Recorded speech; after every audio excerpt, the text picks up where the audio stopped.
Hello guys, good evening and শুভ রথযাত্রা শুভেচ্ছা সকলকেই জানাই। আশা করি সবাই খুব ভালো আছো, সুস্থ আছো। আমিও খুব ভালো আছি। আয়ুষের না এই প্রথম রথ, তাই আয়ুষের পাপা ওর জন্য রথ নিয়ে এসেছে। আয়ুষ তো দেখে ভীষণ খুশি, কারণ তার কাছে এটা প্রথম একটা নতুন কিছু জিনিস। আর রথ সাজাতে সাজাতে আমাদের অনেকটা রাত হয়ে গেছিলো, প্রায় রাত 9টা বেজে গেছিলো। তার বৃষ্টির জন্য আরও বেরোনো হয়, একটু লেট হয়ে গেছে। ছোটোবেলায় রথ নিয়ে সবারই কিছু না কিছু মেমোরিজ থাকে, আমারও আছে। তাহলে আমার কথাটা আমি বলি, তখন একদমই ছোট ছিলাম। আমরা 3 ভাই বোন মিলে একটা রথ নিয়ে চালাতাম। বেরোনোর আগে বাবা কালারিং পেপারগুলো হয় না, সেই পেপার দিয়ে আর ফুল দিয়ে ভালো করে রথটা সাজিয়ে দিত। তারপর আমরা বিকেলে রথ নিয়ে বেরোতাম।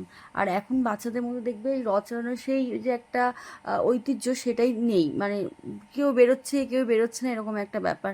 কিন্তু আমাদের সময় সবাই রথ নিয়ে বেরোনো একটা হই হুল্লা লেগে যেত। সেটা কিন্তু এখন বাচ্চাদের মধ্যে সত্যি পুরোপুরি দেখো আস্তে আস্তে মনে হয় এটা বিলুপ্ত হয়ে যেতে পারে, যদি এই ঐতিহ্য আমরা যদি ধরে রাখতে না পারি, তাই না বলো? আর সেইভাবে দেখছি এখন রথ নিয়ে কেউ বেরোচ্ছে না। কেন এই জিনিসটা হচ্ছে জানি না কেন।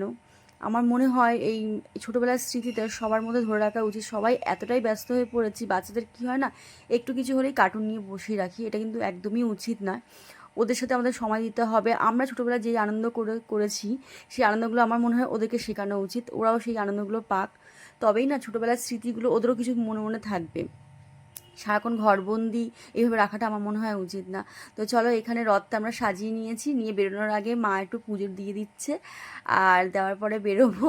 আর সোনাই তো খুব খুশি যে বেরোনো হবে। আর আয়ুষের কাছে নতুনত্ব ভাবছে এটা কী জিনিস। তো যাই হোক, ও যখন বেরোনোর সময় ও খুব আনন্দ পেয়েছিল। আর প্রথমে অর্ণবটু নিয়ে বেরিয়েছিল, ভীষণ আনন্দ করেছি সত্যি কথা বলতে। আর রাস্তায় বেরিয়ে তো মানে কি বলবো, যতজন লোক দেখছে সোনাই সবাইকে প্রসাদ দিচ্ছিল। তোজোর কাছে রথটা ছিল, তোজো কিছুতেই রথটা কাউকে দেবে না, না সোনাইকে দেবে না তোজো বা আয়ুষকে দেবে। তো কোনো রকমভাবে তোজোর কাছ থেকে নিয়ে বোন আবার আয়ুষকে মানে টানতে বললো। আয়ুষ একটু টানছিল, ও ভাবছে এটা কী জিনিস, আবার খুশিও হচ্ছিলো, মজাও পাচ্ছিলো আর কি। তোর কাছে এটা ভালোই লাগছিলো, 3 ভাই বোনে একসাথে রথ নিয়ে চালাচ্ছে, ভীষণই ওরা আনন্দও করছিল। তো সত্যি দিনটা সত্যি খুব ভালো কেটেছে। মানে ওদের সাথে আমাদেরও কিছু পুরনো স্মৃতিগুলো ছিল, তাজা হয়েছিল, ভীষণ ভালো লেগেছিল। তো রথযাত্রা আমি মনে করি সবার জীবনেই, সব বাচ্চাদের জীবনেই রথ নিয়ে বেরোনো দরকার, কারণ সবারই একটা স্মৃতি হয়ে থাকুক, একটা মজার একটা বিষয়। তো সবাই মিলে যদি এটা ধরে রাখতে পারি, আমার মনে হয় ভালো হয়। তো ব্লগটা আমি এখানেই এন্ড করলাম। ভালো লাগলো অবশ্যই